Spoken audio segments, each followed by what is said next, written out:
what I'd like to be able to do is to give you some new perspective on persuasion and influence. So there are a couple of things that I want you to remember.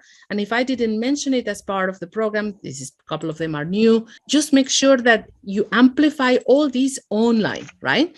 So this is where we are today with self-awareness, progress sharing. Thank you so much for sharing those stories. New persuasion tools, Q&A, and networking. We continue growing, people. Yes, we do need the success stories and also questions and any type of content for us to continue to know that, yes, you continue making an impact. Congratulations to all of you. These sessions are exclusive for you because this is what we would like to continue doing to add value to the community. Continue following us on Instagram, in the LinkedIn group, and let us know your progress, as Sergey was saying, right? Okay, you're here because you are becoming stronger in any of these fields. Leaders, decision makers, policy shapers. Many of you are already starting to shape the policies in your sports and making it really much more inclusive for all. Keynote speakers. We have a couple of you who have become officially speakers, which is great. Now I see you being invited to different summits or conferences. And yes, you are an expert. If you are doubting, you are an expert. Even if you might be one of our youngest graduates, you're here because you have a special craft. Maybe you are an athlete, you are an Olympian, maybe you are a former athlete, or maybe you are a seasoned leader. You are an expert and you have a story to tell. When you put these two together, your story and your expertise in a solid way, people want to get inspired by this. People want to hear from people like you. So if you are hesitating whether or not, maybe you should raise your hand in that conference that is coming up in your region, or maybe you should approach a podcaster, or maybe you could be a panelist somewhere, don't hesitate anymore. If you needed to hear it, here I am to say it. You're ready. If you are here already, you're ready. You're ready to go. You're ready to give a speech. You are ready to convey a story, a message. So yes, we have keynote speakers, thought leaders and experts. I am happy to see that many of you have been using social media to let the world know your thoughts about leadership and to the change and the impact that you are making in your field. Now, why is it important to influence people, my friends? Because in today's world, leadership and power is not about hierarchy and authority anymore. No, it's really about influence and persuasion. Yep. While it's true that we have hierarchies, and when the CEO says something, or the president, the vice president, the SG says something, people, for the most part, feel persuaded to act on those actions or commands. Sure, that's hierarchical power. Though, in terms of numbers, how many of those do we have in the world? No, we now get things done by influencing and persuading people when they are not the next in the chain of command. And this is the true power.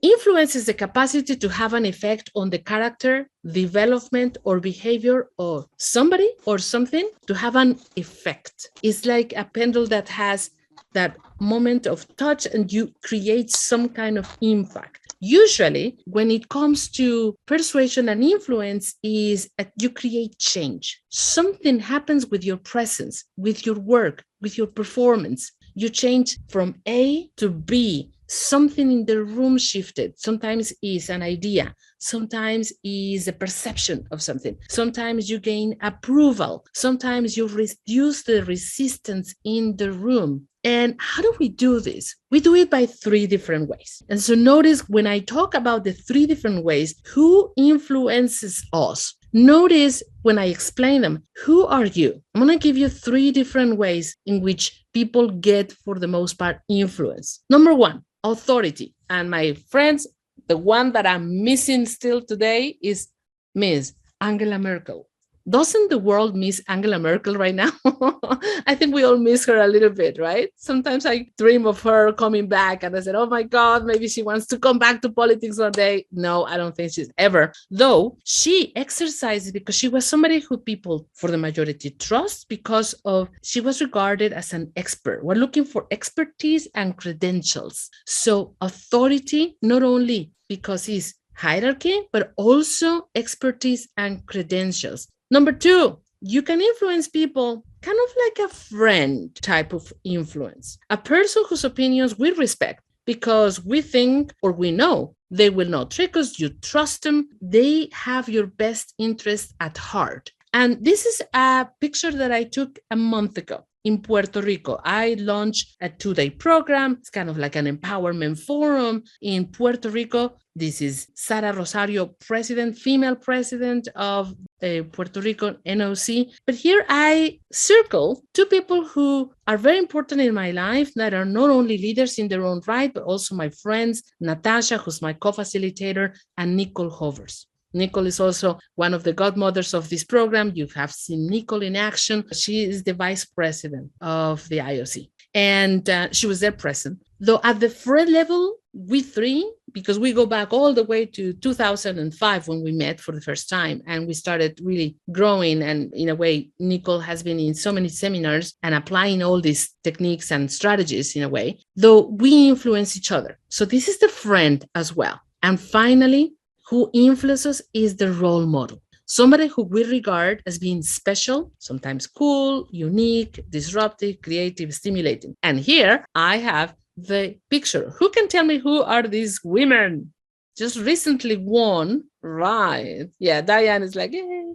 Okay, this is the England women's football team that just won the European World Cup in an amazing tournament. Of course, Germany was on the other side. It was semi-final, Germany, England. It was amazing. All of them from A to Z, really walking, role modeling the best features of an athlete and leaders who have now ripple effects, because for the most part now in most of the Central European countries, girls now want to play more and more football. They have had all the numbers to show sponsors that there is a business case there, and absolutely makes sense to have this being present and with visibility around the world. So they have influence. My question is, sometimes is a combination of those. Can we combine? Sure. Billie Jean, for example, I believe that she's one of them, that she not only is an influencer because she's a role model, she is also an authority figure within tennis.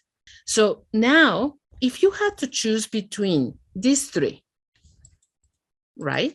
When people look up to you, are you rather influencing from the authority perspective? Are you rather influencing from the friend? So when I say friend, it's not only that you go for coffees together, a friend, but really more like a colleague, peer to peer, or role model. People look up to you and you model what it is to be a leader or a mentor or a coach or a judge, whatever your referee, whatever your role would be. What about your influence? How are you doing it? Do you know it?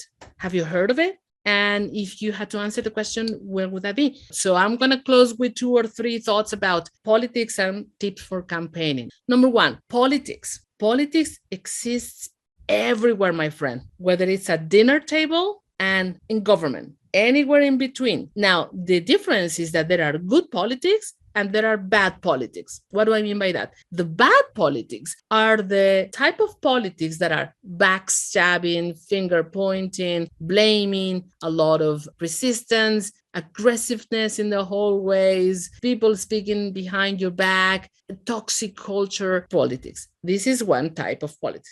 The other type of politics is the good politics, when people attempt to move their agenda in these 3 ways. They use data, they use arguments, they use discussion and communication, and they use, of course, emotion. And when people move their agenda in a good way, it's normal. And we don't have to agree with them, but it is part of politics, right? Here is the one thing that I would say also about politics. Politics is going to happen whether you like it or not.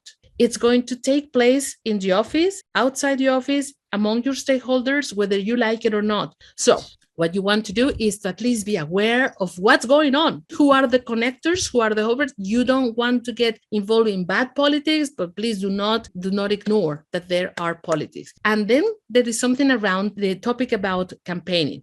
Perhaps running a campaign and the different elements of the campaign, especially now that we're doing this hybrid, for example, your manifestos in a video, right? If you are running a campaign, and for all of you who have already gained seats, you have heard and watched videos of people expressing their manifestos or the value that they add in short videos during the campaign. So we can go back to see what are some of the best practices today now that we're in a hybrid world.